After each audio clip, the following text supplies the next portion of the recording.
more and more people are going to find themselves in compromising situations where they're going to have to rely on their neighbors, and they're going to have to rely on family members maybe that they haven't spoken to because they had some stupid argument about something that doesn't mean so much when you look at it in the grand scheme of things. And when you're in such a situation that we are going to find ourselves in, we're going to have to rely on each other.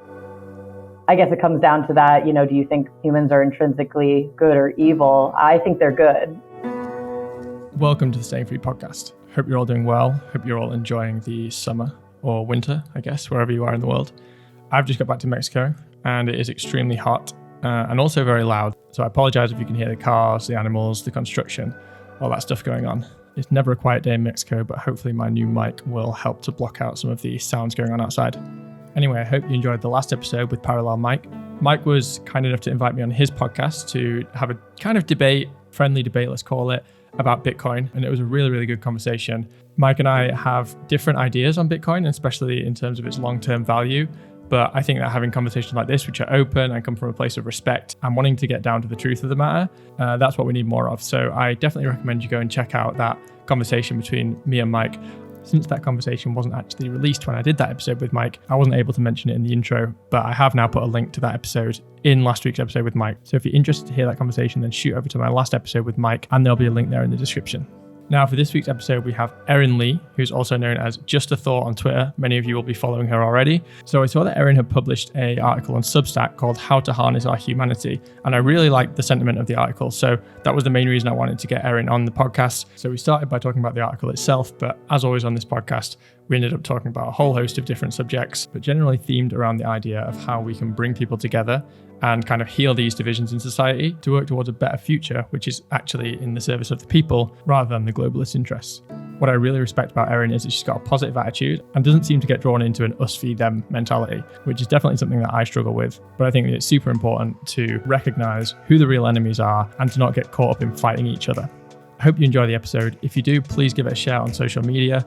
If you're enjoying the podcast so far, please give it a 5-star review in whichever podcast app you're using. Once again, there are 2 ways that you can support the podcast. One is by giving a Bitcoin tip on the Twitter profile page. Just click the tip icon.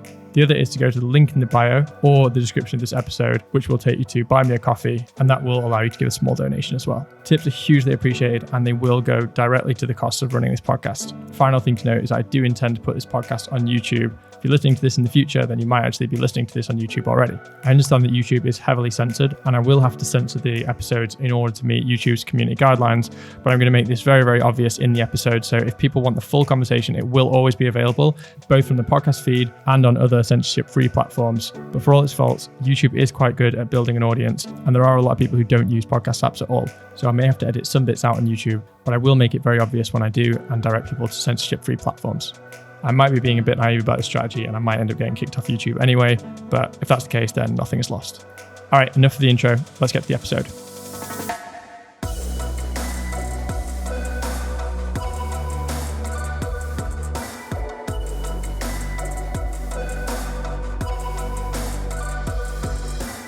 What's your background?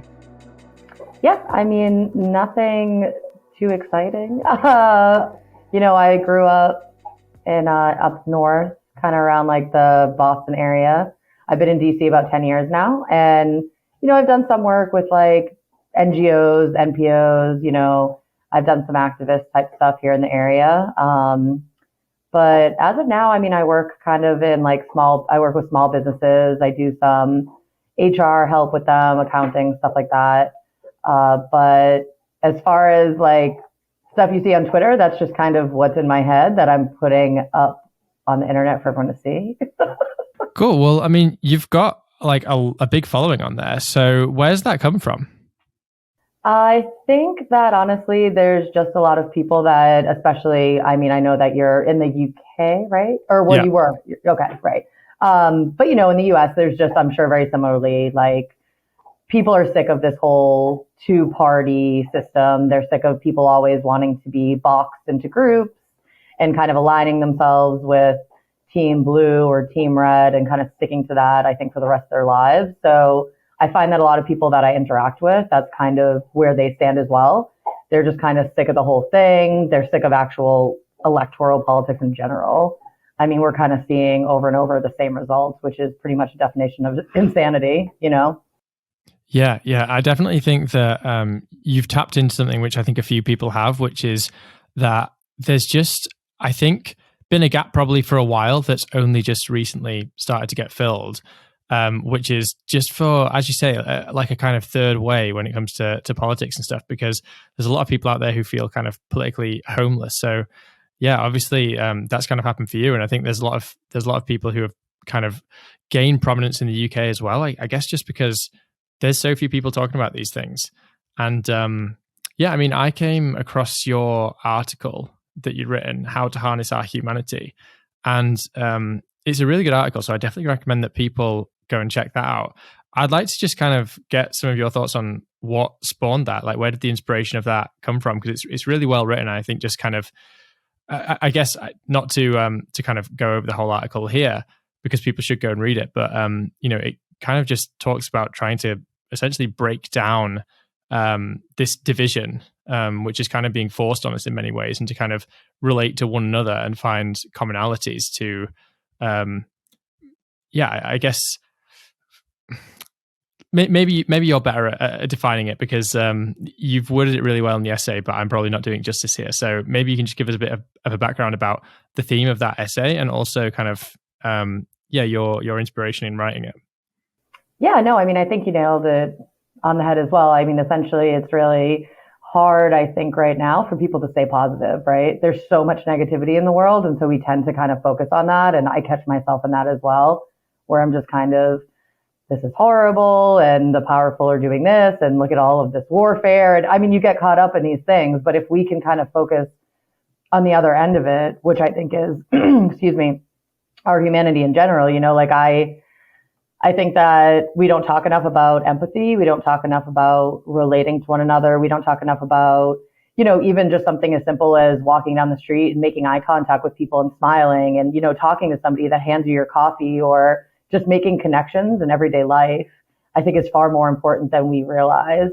And so kind of in writing that, I was trying to focus on the positive and the fact that we have so many great attributes that I believe make us human. And I guess it comes down to that, do you think humans are intrinsically good or evil? I think they're good. I think that we are just essentially, we are easily manipulated. I think that's one thing we really need to realize as humans. Maybe that is kind of it's hard for us to accept that, but we're very easily manipulated.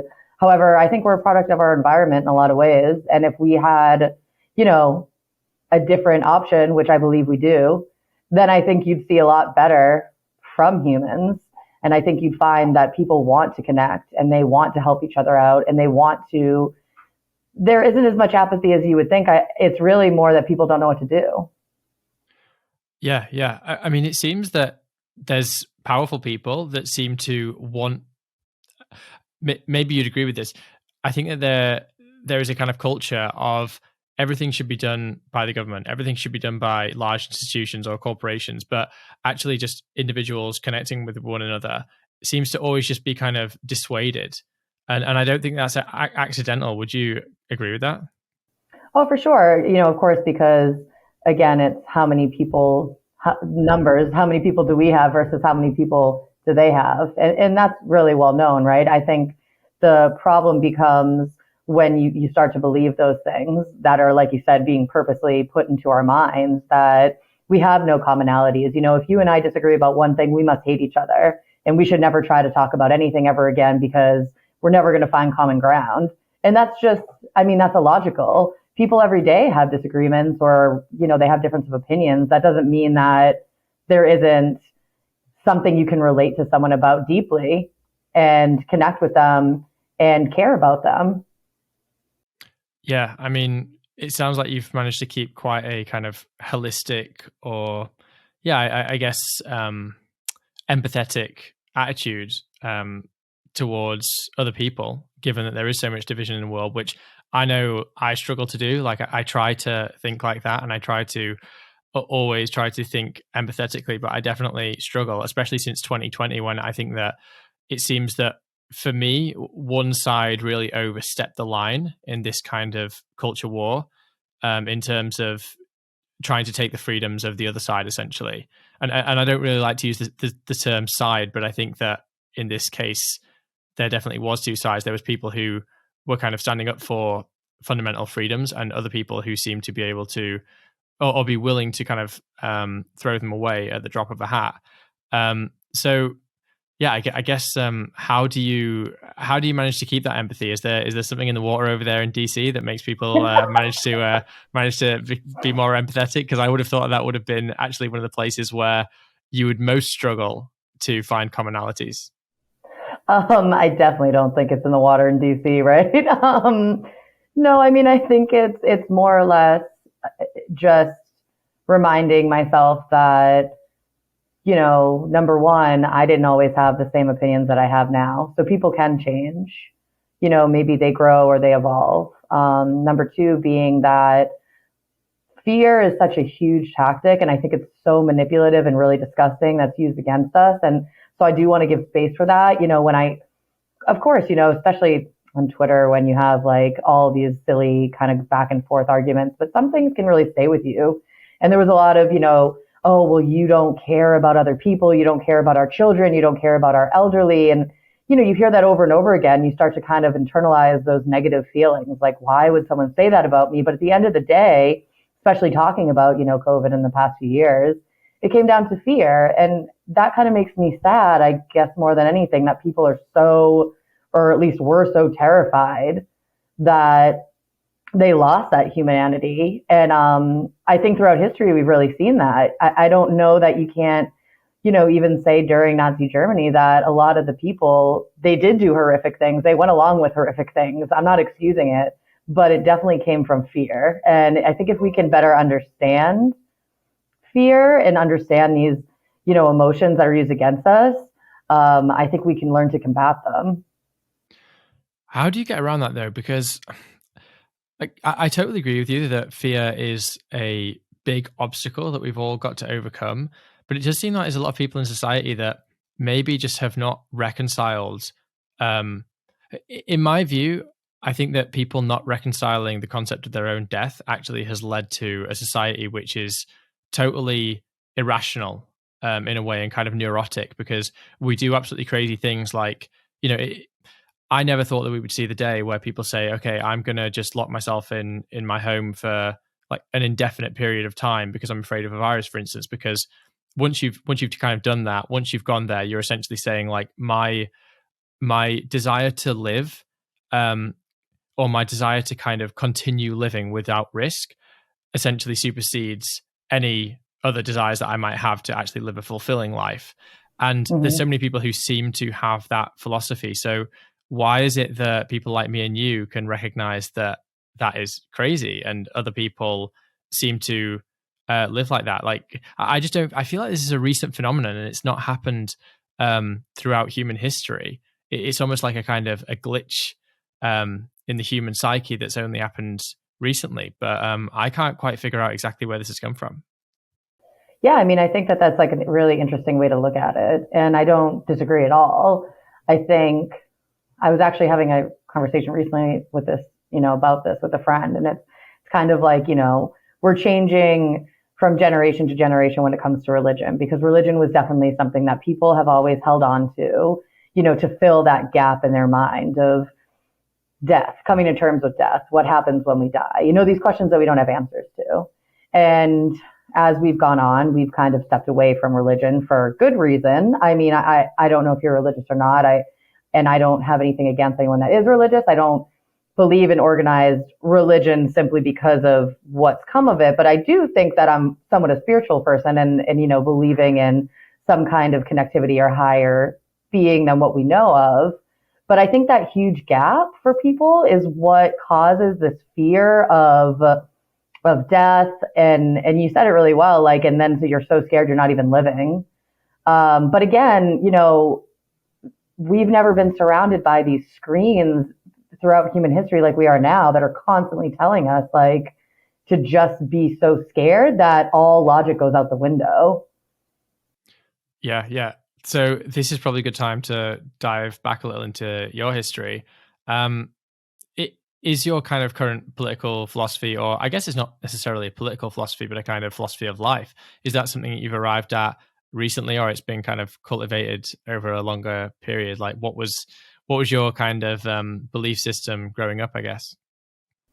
Oh, well, I definitely wasn't raised religious. I did grow up in an area that was a little bit more conservative and tended to be a little more religious, but I think that over time it's evolved into that I'm very comfortable with the fact that I'm a spiritual person. I think a lot of people maybe think that, especially our generation, it's like, oh, well, I'm not religious at all. And so therefore I'm an atheist or I don't believe in anything whatsoever. I think over time, I definitely came to be someone who was more open to the idea that there's something, I can't say it's someone, but there's something certainly that connects us and that uh, connects us not only to each other, but to nature and to the planet. And I think that's given me comfort. So now maybe that's just another, kind of as religion can be a comfort to me. But definitely over time, I think I've kind of evolved to that place where I'm comfortable in that thought process. And I think that, you know, for anybody, of course you want to believe that there's, something more than just, okay, I'm going to wake up, I'm going to go to work, I'm going to collect a check, I'm going to go to bed, I'm going to do it for pretty much 50 years of my life, and then I'm going to, live out the however many years I have, and then I'm going to die. I just never thought that that was all that there was to humanity or to the life experience. Yeah, yeah. I'm kind of there with you actually. Like, I wouldn't call myself a religious person. Although in fairness, I think that the past couple of years has definitely kind of turned me onto a few of the ideas of more traditional religion. I guess, yeah, I wouldn't necessarily call it like organized religion that I kind of have more sympathy for now, but just some of the ideas. And I guess for me, honestly, like I feel like what we've seen since the beginning of 2020, some of the things that I've seen, I just there's a kind of palpable evil about it, and I try not to go too down this road and sound like a bit of a kind of evangelist of some sort. But there does seem to me some lines that have kind of been crossed that have made me kind of think there are people out there who almost seem to have a anti-human or anti-life kind of ideology, or are pushing for something which to me just feels so antithetical to the kind of ideas we should be living by, or the kind of um, or ideals is probably a better word that we should be striving towards. Um, so has anything changed for you in that respect in the past 2 years, or do you think that your kind of spirituality has remained pretty consistent during this time? I think that I've definitely noticed what you've noticed, and I think that there's truth to that. And I think that when you start to think on a bigger scale of how much control and power and violence and war, of course, these are just inherently evil things. And because they become so much more prominent in our everyday life, I think that it's natural for us to kind of say, okay, well, these are ideals that I would never align myself with. And so what is maybe not the opposite, but what can I align myself with in some way mentally that feels healthier and feels more natural and feels, essentially, yeah, I guess the opposite of what I'm experiencing. I definitely can relate to that. I think for a long time, I've kind of realized in some degree, when you speak of like some of these warmongers or some of these, that there's like a true evil. And I don't know if that's based in some, not maybe like religious way, but like a spiritual way. Because like you can't really line up in your mind why anybody would, even if you were, ultimately powerful and had so much money, and would you be that disconnected? I don't know. Yeah, yeah. So you mentioned that you were working in DC, and presumably you're around a lot of politically motivated people. And you mentioned there was kind of NGO work and stuff in the periphery. Um, what's it like? What's the culture like out there? Well, it depends for sure. And, I do think that it's definitely It has been for a very long time, pretty split down the middle. You don't find too many people that, like we were talking about at the beginning, of our conversation, where they're open to the idea of not aligning on one side of the, political spectrum or the other. There's definitely a lot of like tribalism in that regard. So you kind of have to tread carefully depending upon, what groups you're in or where you are. I don't really, like I've said, I don't really surround myself with that, or I'm not in that environment very much anymore. But when I was, back when I first moved here, I just felt that it was really fake. It was really, really fake. It didn't feel, that anybody had, there's a lot of talking points that were always said, or a lot of things that, were just regurgitated, that they were points that they were hearing, or a lot of outrage depending upon what was being told to them, just typical like you see on social media. But that definitely reverberates in real life and is very noticeable in DC.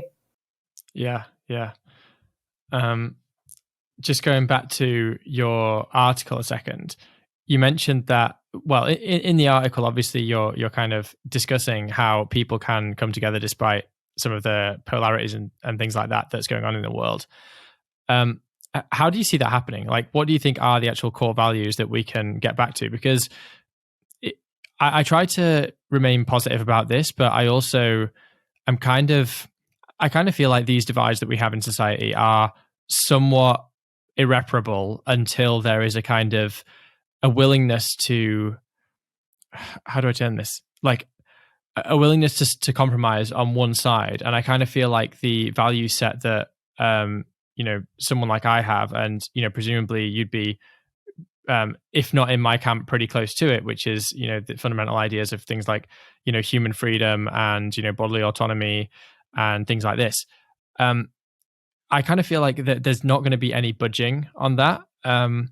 And it requires it requires the other side, and I kind of put that in quotations, to have an actual reconsidering of their values and a kind of realignment to things where they're actually recognizing, okay, that these are fundamental values that we shouldn't be compromising on. We shouldn't be saying, that it's okay for someone else to demand that you get an injection, or it's okay to, ban someone from a public space if they haven't had a medical procedure, etc. I can't see this divide being healed. Obviously, I want it to be healed through words and through kind of persuasion.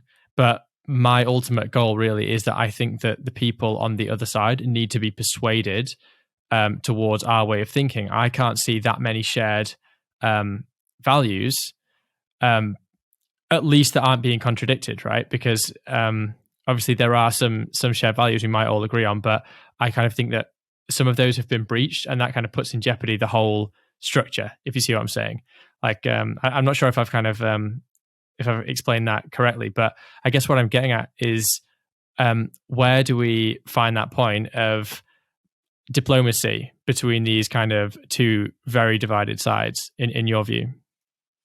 Well, I think just in general, what we're going to be seeing, over the next however many years, more and more people are going to be in dire situations where they're not going to be able to pay their mortgage. They're not going to be able to have access to, we're having already kind of food shortages here in the US. More and more people are going to find themselves in compromising situations where they're going to have to rely on their neighbors, and they're going to have to rely on family members maybe that they haven't spoken to because they had some stupid argument about, something that doesn't mean so much when you look at it in the grand scheme of things. And when you're in such a situation that we are going to find ourselves in, we're going to have to rely on each other. So I think that's one aspect of it that is just naturally going to happen. I remember having a conversation not too long ago with Slow News Day. I don't know if you follow them at all, but they're really great. And we were talking, and he was saying something along the lines about whenever you see natural disasters, for instance, you don't see the government, or, you don't see billionaires or these celebrities. These aren't people that come to your state, to come and help you. You're seeing your neighbors. You're seeing people that, live down the street from you. You're seeing people that maybe you've never even spoken to before, strangers. You're seeing the people help each other. And I think there's something to be said about that, because I don't think that it's something we consciously do necessarily. Maybe it's subconscious that we just kind of come together in that way. So I think that that's one aspect of it that we may see. I think another aspect, just speaking specifically of, bodily autonomy in COVID and the things that we've gone through over the past couple of years, I'm seeing a lot of people, I don't know if you are as well, on social media, who were very on the side of, we need mandatory vaccinations, we need vax passports, all of these things, who either saw firsthand, maybe they had themselves or a friend that was harmed by the injection. Maybe they feel very much like, hey, I was told that if I did this, I would be protected, and I wasn't. So I think just that in itself, we're seeing a shift. And I think when people realize that they've been fooled, they start to get angry and they start to ask questions. And that's ultimately what's going to bring us together, is people asking those questions of themselves, coming to those conclusions themselves, I should say. Yeah. I definitely hope that happens. My worry is that some people are so invested in this narrative and they've gone so far down this line that there's almost nothing now that they can see that will make them recognize that they've made a huge mistake. It's funny. I've been watching a few Netflix things recently that, Netflix, they kind of have these things and they'll follow like a little theme for a while where everything kind of has a similar theme. And at the moment, the kind of trending theme seems to be these kind of really sociopathic people who have somehow led their, whether it's their wife or a friend or whatever, like astray.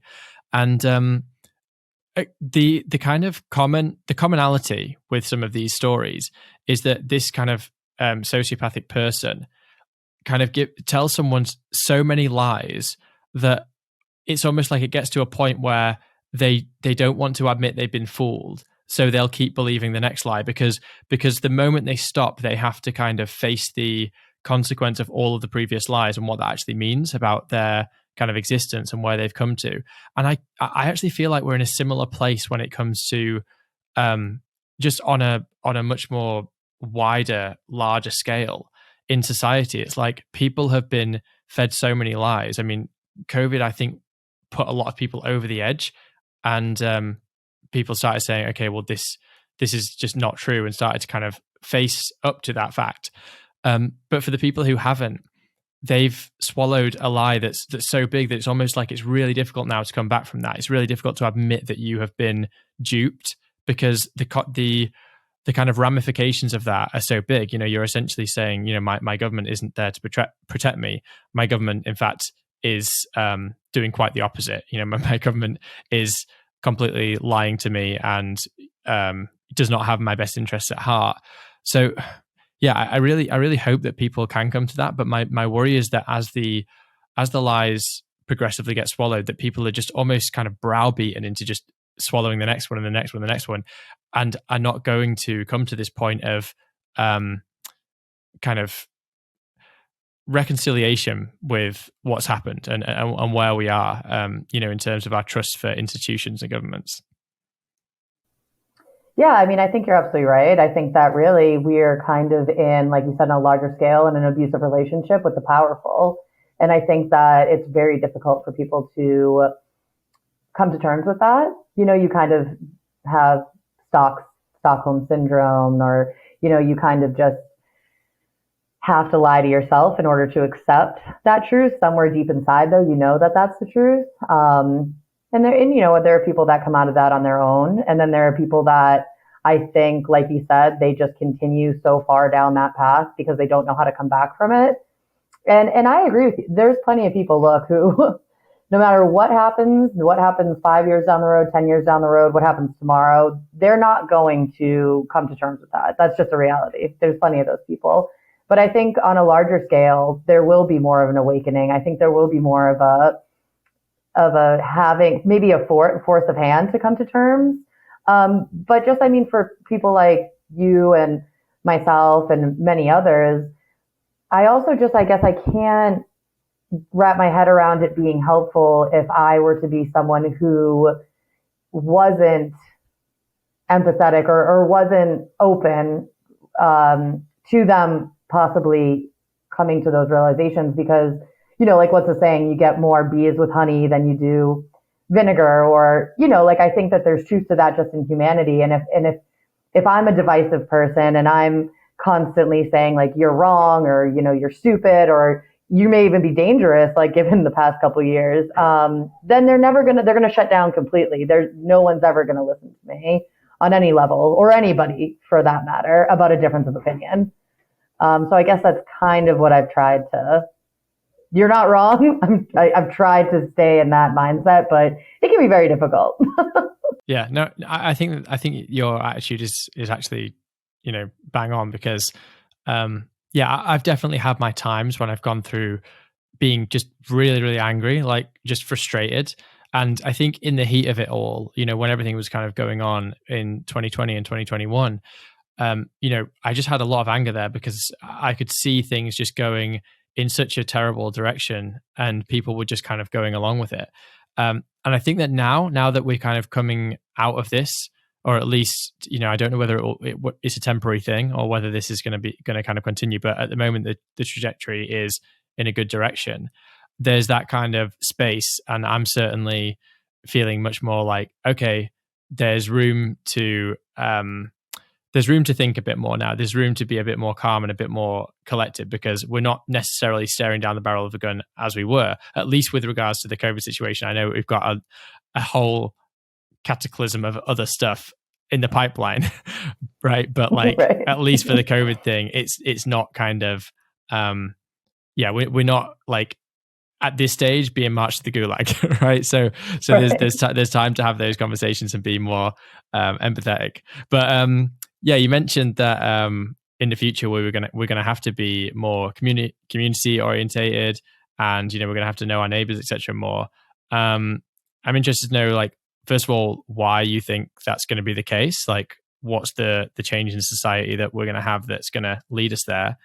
And let's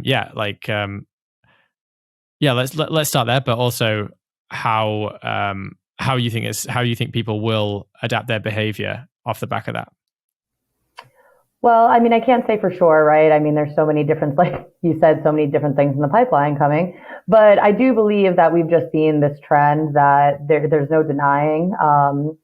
They continue to, manufacture these crises, especially right now, like inflation, for instance, they're manufacturing these economic crises that are putting more and more people into really horrible situations that they themselves never thought they would be in.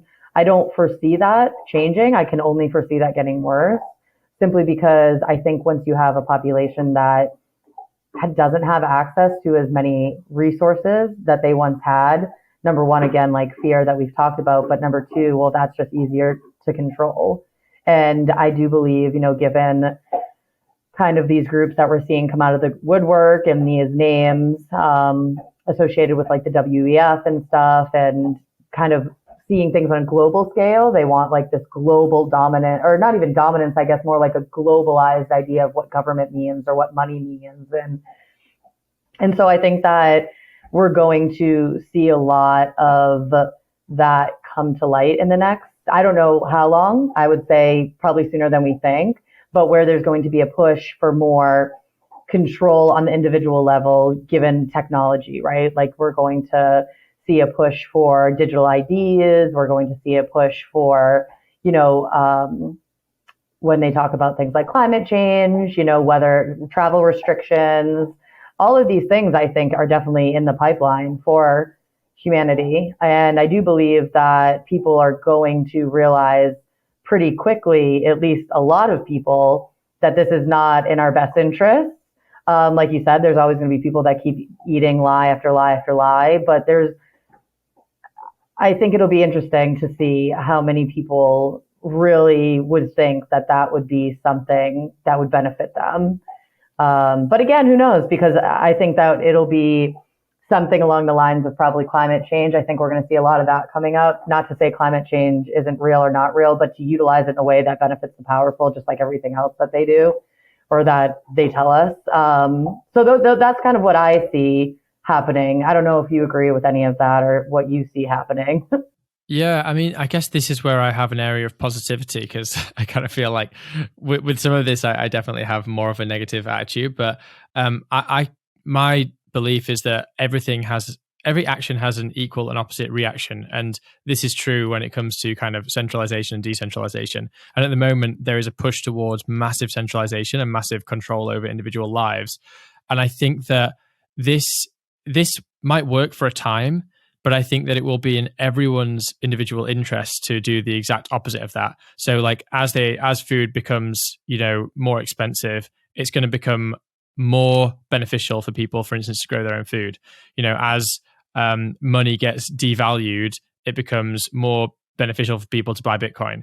And I think that with almost everything they're doing, there is going to be a opposite reaction, which the individual is incentivized to do. And ultimately, I think that decentralization happens a lot faster than centralization, because it's actually very hard to get everyone to do something that you want them to do, especially when their interests are in complete contradiction to it. So yeah, I do think that that's somewhere that I am positive, because I think, well, they can try and do this stuff, but I don't think it's going to work. And they're actually going to have to get exponentially more authoritarian in order to push through what they want. I heard the other day that apparently I can't remember if it was Australia or somewhere, they're bringing in laws or restrictions about growing your own food. I heard that there was at least one place in America that they were making it illegal to collect rainwater. These things ultimately cannot be justified whatsoever. I think with a lot of things they're trying to bring in, like you said, they can be justified through, okay, well, we need to bring in mandatory vaccinations because there's a pandemic, or we need to stop you from using your car because climate change, right? But when it comes to saying you can't grow your own food, you can't collect rainwater, I mean, the kind of justifications for those kind of draconian controls are going to have to get so outrageously kind of absurd that I think that it is going to wake more and more people up. And then again, as more and more people wake up, they take the actions to defend themselves against these same people. So yeah, I think that I'm kind of long-term positive about that, but I definitely agree that in the short term, things will get pretty messy. I think that the water is going to continue to boil, and it'll be a while until people have the ability to kind of jump out of it. Because these things do take time. It takes time to build up your own sovereignty and to build up your own community, etc. Yeah, I mean, I think that's definitely true, and I agree with that. I think it's a great way to see things as well, because I thought that myself, even with the past few years with COVID. I've thought, well, you kind of shot yourself in the foot in a lot of ways, because they're showing their true colors in these authoritative, more unjustifiable actions that are going to force people who may not have necessarily paid as much attention, or maybe not even that they haven't paid attention, but maybe that they never really questioned some of these things. It's going to force them to kind of look around and say, okay, well, none of this actually makes sense. And if it doesn't make sense, then what's the motive behind it? Yeah. And I think also, I mean, I sometimes have to remind myself just how far we've actually come, because it's almost like, I mean, I remember back in, maybe it's a long time ago now, maybe 1 or 2 years after 9/11, and I became a skeptic about the narrative around 9/11. And talking about these things, it was like you were crazy. I mean, nobody was talking about it. It was just a fringe group of people who were talking about this stuff. And now you've got like mainstream journalists talking about, the World Economic Forum. You've got, this conversation is so wide now. The WEF is trending all the time on Twitter now. People are going there. You've got independent journalists going there, covering their events, saying, what they're trying to do, and kind of like ambushing them and asking them questions, etc. There seems to be now a kind of acceptance that there is it's not just that it's a movement, but it's kind of like, it's not totally considered crazy, to think that there are kind of nefarious forces at play and nefarious actors on the kind of geopolitical world stage, which are working against your interests. And I think that once there is the awareness, once that seed has been planted, it has the potential to grow. And, I'm not saying that it's going to, turn into some kind of massive revolution, but hopefully people will at least say, okay, I don't necessarily trust these actors. I'm going to, try to wean myself off these institutions in some way, wean myself off, needing governments or large corporations, and try to make myself more independent and more autonomous over my life. Yeah, for sure. And I think that, those small steps ultimately lead to bigger things for the individual, because if you're taking that kind of stance and you're saying, you know what, I'm not going to rely on government for, even something like growing my own food, or maybe, you have this whole kind of group of people that are about living off the grid, or, when I had traveled overseas, I met people from all around the world that were absolutely, I guess anti-government to a certain extent, but more or less they were just very individualized. They're very independent. They didn't feel that they had to, nor did they want to rely on their governments. And I think that we are going to see more and more of that. We already are. And it's funny that you say, about conspiracy theorists. I mean, I've been called a conspiracy theorist, I think, since I was 18 years old. And it was always this negative connotation. And it made me feel, kind of isolated and kind of questioned myself, am I just kind of running with these things in my mind and there's no truth behind them? But now it's really crazy to see these things become not mainstream, but like you said, to see so many people having these open conversations on social media, and to see these independent journalists going to these places, and to have these characters that we've been thinking about and talking about forever coming to light. I mean, that's hugely positive and gives me a lot of hope. Yeah, I definitely think there is a kind of awakening that's going on, and it's almost like there's been so much happening. There's almost not been an opportunity to step back and just see how far it's come. I mean, Twitter now, that's all it is. That's all Twitter is about. Twitter is basically just this massive movement of people who are questioning the narrative. And don't get me wrong, there are other uses for Twitter, but I would say that I'm not necessarily just speaking from my echo chamber to say this. I mean, I can log out of my account completely, and I can just look down the feed of Twitter, and you're going to start seeing things that are questioning the narrative and a lot of alternative ideas being put out there. And I know we've got some big people who are kind of joining this. I say joining this movement. I know a lot of people kind of credit like Joe Rogan and Elon Musk as if they're somehow the kind of lords and saviors of like free speech or whatever. But personally, I just think that these people are following the direction of the tide, essentially. These people are, in my view, they're downstream of this movement, and they've kind of recognized, an opportunity to be on the right side of things. But I think that the movement was already there. It was already gathering steam. And now you've got big players who are kind of joining that. And in the UK here, we've got this this kind of new news network called GB News. And before that, we had one called Talk Radio, which was the only thing that was really questioning things like lockdowns and masks, but only, it was mild. It was a gentle touch. And, it kind of wasn't really, they were being too soft, essentially. And then you have this new news network called GB News, which I don't know whether you're familiar with it. There's a guy there called Neil Oliver who does these speeches, and they're really excellent. So if you haven't checked it out yet, I definitely recommend that you do. I don't know if it's big at all in America.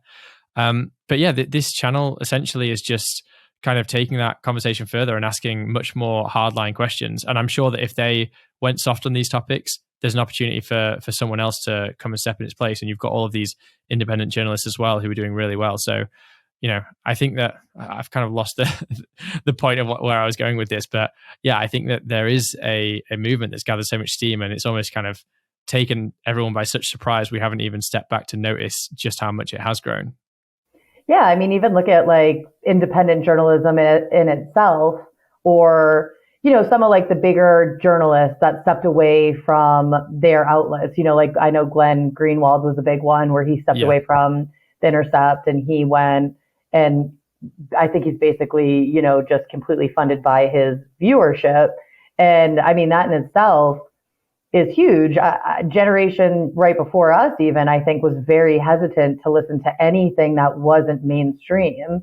And now you have so many people that recognize that mainstream is essentially just state propaganda, or at the very least, they realize that it's not to be, it's taken with a grain of salt, or that there's some kind of motivation for what they're saying. But, I don't think, like you said, we've really taken a step back and thought just in the past 10 years how that has changed drastically for all around the world, where you have, people that can be trusted, or I guess it is really a trust thing, but it's also more or less that they're asking the questions you're not going to hear on any mainstream news channel whatsoever. They're not going to ask those questions. They're just going to repeat narratives over and over. And so that in itself is kind of indicative of just an awakening from a level that we were at to where we are now. Yeah. So are you going to do more writing then? Are you going to continue that? Because I know you've got one article there, but I don't know if you have more or more in the pipeline. Yeah, I think that my goal is really to kind of make my own Substack and maybe even a podcast at some point in time. This is all very, very new to me. Like I started utilizing Twitter about 2 years ago. And prior to that, I had Facebook and Instagram, which I just couldn't be on anymore because talk about, propaganda. And I don't know, those sites really just seem to be the algorithm is just insane to me. But even just doing like podcasts and stuff, this is probably like my fourth or fifth time that I've done this. But I do find that, it's just very uplifting. It's great to connect with people that you would never otherwise be able to connect with. It's great to be able to have these conversations, that maybe you're not having at work, or you're not having, on the bus or whatever. So yeah, that's my goal for sure. Short form is Substack and possibly a podcast. That's awesome. Yeah, I totally agree. I just think that we can't have enough of these kind of things ultimately, because if we are going to be out there criticizing the mainstream media and saying, you're not having these conversations, you're not talking about this, you're not talking about that, we've kind of got to be willing to actually say, okay, well, we're going to start challenging it. We're going to start having those conversations ourselves. And yeah, really for me, when I started this one, it was just that there was so many interesting people I was connected to on Twitter. And I was like, I just want to speak to some of these people. I just kind of would love to have a conversation with them. Exactly like it sounds what your motivation is. I was just like, I'm not getting these conversations in real life. Let's have them and hit record. But yeah, and then I just like really enjoyed it. So I'm kind of like, it's a lot of work, don't get me wrong, but I'm really glad that I did actually start it. I just think that, yeah, we can't have enough of these kind of things. We need to connect and kind of build something new. And I think that, I'm a big advocate for decentralization. So I just think like, it doesn't matter how small your podcast is, or your articles, how much reach they get. The important thing is just kind of like doing something to kind of combat the otherwise massively centralized narrative that's going on there. So yeah, that'd be awesome if you end up starting something. That'd be great. So before we sign off, you've been actually super positive throughout this whole thing, which is great, because normally what I do is I kind of save the end section for a more positive message. But I'm going to throw it over to you anyway, just for you to say kind of what you think we can all be doing essentially to try to live more in line with our principles, and to also kind of defend ourselves against some of the darker things that might be coming down the line. Yeah, I mean, I think that something that I've started to do more recently as well is, just as like we're talking about connecting in this way, I've tried to really here and there kind of feel out the situation, but kind of connecting with people just in everyday life. Even like I was at the cafe the other day and I got a coffee from this guy, and he was like, yeah, unfortunately we're cashless. And we started just having a conversation. I kind of felt out like, well, what do you feel about that? And what do you think about like if we ever all went cashless all together? And just kind of different things, to see where people are at. And you find, especially like a great thing, if you're in an Uber or something, like just talk to your driver, like just talk to people that are in the direct vicinity of you, feel out the situation. And you're going to find that actually a lot of people have a lot of common thoughts that you have, and I think that in itself is just such a positive thing, because it helps to combat those feelings of like loneliness, or, that maybe we're isolated from the bigger picture. We're not. I think that we see the bigger picture, and a lot of people do. And the more that we get out there and just kind of grab onto those ideas and those people and those thoughts, I mean, the better off we'll all be for it. Awesome. Well, Erin, thanks so much for coming on and having a conversation. Do you want to just let people know where they can find you before signing off? Yeah, sure. So my Twitter handle is just a thought, and it's at E_GALV. Great. Thanks so much. And write some more articles too. All right, I will. Thanks so much. Take it easy. You too.